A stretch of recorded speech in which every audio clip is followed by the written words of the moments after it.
Assalamualaikum warahmatullahi ta'ala wabarakatuh. Ila hadratu Rasulillah sallallahu alaihi wasallam wa ala alihi wa sahbihi wa dzurriyyatihi wa akhwanihi thumma ila jami'i masyayikhina wa mahatina wa baina sya'alillahi al-Fatiha. A'udzu billahi minasy syaithanir rajim. Bismillahirrahmanirrahim. Alhamdulillahirabbil alamin. Arrahmanir rahim. Maliki yaumiddin. Ihdinas siratal mustaqim, siratal ladzina an'amta 'alaihim ghairil maghdubi 'alaihim waladdallin. Para peserta pengajian online yang dirahmati Allah, kita akan melanjutkan pembahasan tentang model air yang keempat.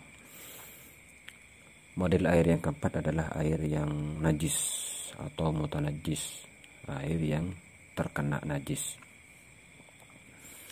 Model air yang macam ini, model air yang mutanajis ini ada dua, karena melihat kondisi air. Yang pertama, air yang sedikit, yaitu air yang kurang dari 2 kullah. Kemarin sudah dijelaskan tentang perbedaan pendapat. Ada yang mengatakan 2 kullah itu 179 liter, ada yang 196 liter, 216 liter, bahkan ada yang mengatakan 270 liter, yaitu Syekh Abbas Zuhaili dalam kitab Fiqhul Islaminya. Anggaplah kita mengikuti pendapat yang 270 liter ini. Yang pertama ya, jika air yang kejatuhan najis itu kurang dari 2 kullah, yaitu kurang dari 270 liter, maka hukum airnya menjadi mutanajis, dalam artian air yang terkena najis, baik berubah atau tidak. Jadi kalau air sedikit terkena najis, maka mutanajis, menjadi air yang mutanajis, terkena najis, baik berubah atau tidak. Karena apa?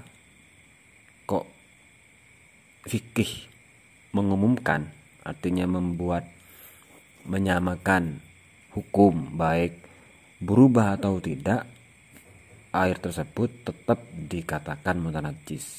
Sebab air yang sedikit, yang kurang dari 2 kullah itu tidak kuat, artinya tidak bisa menghilangkan hadas dan najis, dan tidak bisa mencegah dirinya sendiri, tidak bisa mencegah dirinya dari najis.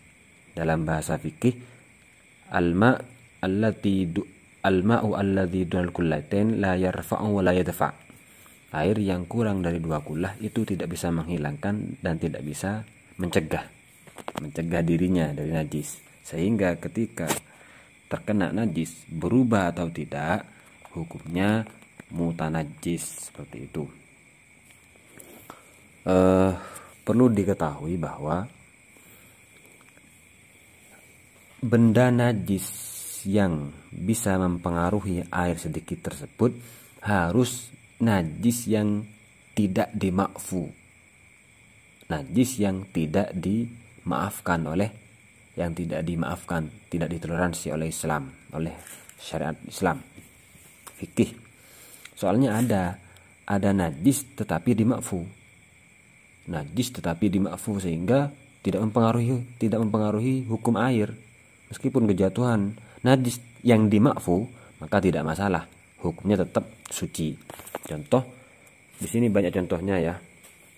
Saya sebutkan beberapa saja yang sudah terjadi dalam keseharian manusia.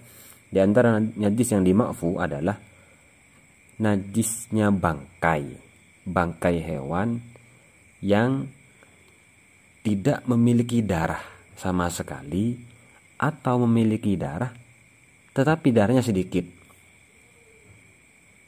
Saya ulang, bangkainya hewan yang tidak memiliki darah sama sekali atau memiliki darah tetapi sedikit, tidak sampai mengalir, itu najis tapi dimakfu. Contoh para ulama mencontohkan zubab, lalat, al-baqquh, kutu, semut, cicak, dan lain sebagainya.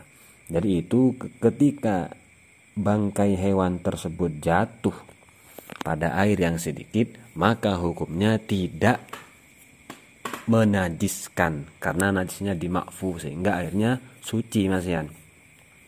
Dengan syarat bangkai hewan kecil ini tidak dilemparkan, artinya tidak sengaja dimasukkan dan tidak merubah air. Atau sengaja dimasukkan tetapi bukan bangkai, artinya dalam keadaan hidup dimasukkan ke dalam air, maka ini tidak masalah, asalkan tidak merubah. Karena ada hadis Nabi mengatakan ketika zubab atau lalat itu jatuh ke dalam minuman kalian, maka jangan langsung angkat, tetapi celupkan lalat tersebut ke dalam minuman kalian. Karena apa? Di satu sisi sayapnya ada racun dan satu sisi lainnya ada obat. Nah, ini hadis yang dibuat pijakan ulama. Disamakan dengan zubab, karena Nabi cuma menyebutkan zubab, lalat adalah benda-benda yang sejenis dengan zubab. Artinya hewan-hewan kecil yang tidak memiliki darah mengalir atau memiliki darah tapi tidak mengalir. Tidak memiliki darah sama sekali atau memiliki darah tapi tidak mengalir, artinya sedikit. Sehingga hukumnya dimakfu. Dengan syarat tadi itu sudah. Tidak sengaja dimasukkan, bangkainya tadi tidak sengaja dimasukkan ke dalam air dan tidak merubah sifat-sifat air. Atau sengaja dimasukkan tapi hewannya hidup-hidup. Jadi hewan kecil hidup-hidup dimasukkan ke dalam minuman dan tidak merubah sifat air, ini tidak masalah. Kenapa? Bukan bangkai. Di antaranya lagi najis yang dimakfu adalah najis yang tidak bisa dilihat oleh mata normal, mata kebanyakan orang, karena najisnya terlalu kecil. Jadi ketika najis ini kecil, najisnya sangat sedikit sehingga tidak bisa disaksikan oleh mata, jatuh ke dalam minuman atau air yang kurang dari 2 kullah, hukumnya masih suci, jadi tidak menajiskan. Contoh seperti kencing setetes, ini kan sedikit sehingga tidak bisa disaksikan oleh mata, ini dimakfu. Ada lagi contohnya adalah kotoran-kotoran hewan kecil yang menempel di kaki hewan kecil, seperti kotoran yang melekat di kaki semut, di kaki lalat dan lain sebagainya. Pokoknya patokan dari najis yang dimakfu adalah wadhabitu anna jami'a ma yashukul ihtirazu anhu waliban fahuwa ma'fun anhu. Begitu para komentar para ulama tentang batasan najis yang dimakfu. Setiap najis atau kotoran yang sulit dihindari secara umum, secara secara kebiasaan sulit dihindari, maka itu hukumnya ma'fu, dimaafkan oleh syariat Islam atau fikih, gampangnya seperti itu. Jadi ketika jatuh kepada air yang sedikit, hukumnya masih suci, tidak menajiskan, seperti itu.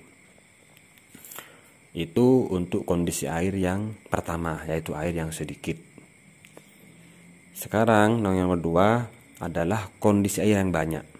Air yang lebih dari 2 kullah atau lebih, 270 liter kalau contoh yang tadi ya. Ketika air itu mencapai 270 liter atau lebih, kemudian kemasukan najis atau kejatuhan benda najis, maka bisa mutanajis asalkan berubah sifat-sifatnya. Salah satu sifatnya berubah, baik perubahannya banyak atau perubahannya sedikit. Kalau seandainya tidak berubah, maka ya tidak najis. Jadi umpama air 2 kullah kejatuhan kencing banyak sehingga merubah, maka ini namanya air yang mutanajis, baik perubahannya sedikit atau banyak. Kenapa? kok disamakan hukumnya? Kok disamakan hukumnya?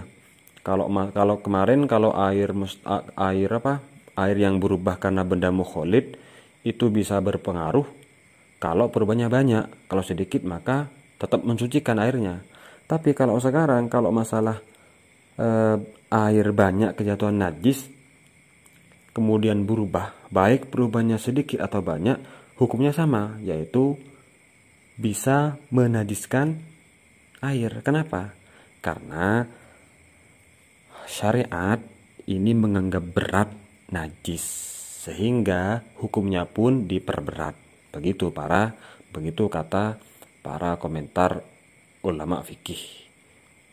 Karena najis itu dianggap sesuatu yang serius, sesuatu yang berat, sehingga hukumnya pun juga berat. Dalam kasus air seperti ini, baik perubahannya air yang dua kolah yang kejatuhan najis itu perubahannya sedikit atau banyak, tetap hukumnya airnya mutanajis, air yang terkena najis, seperti itu.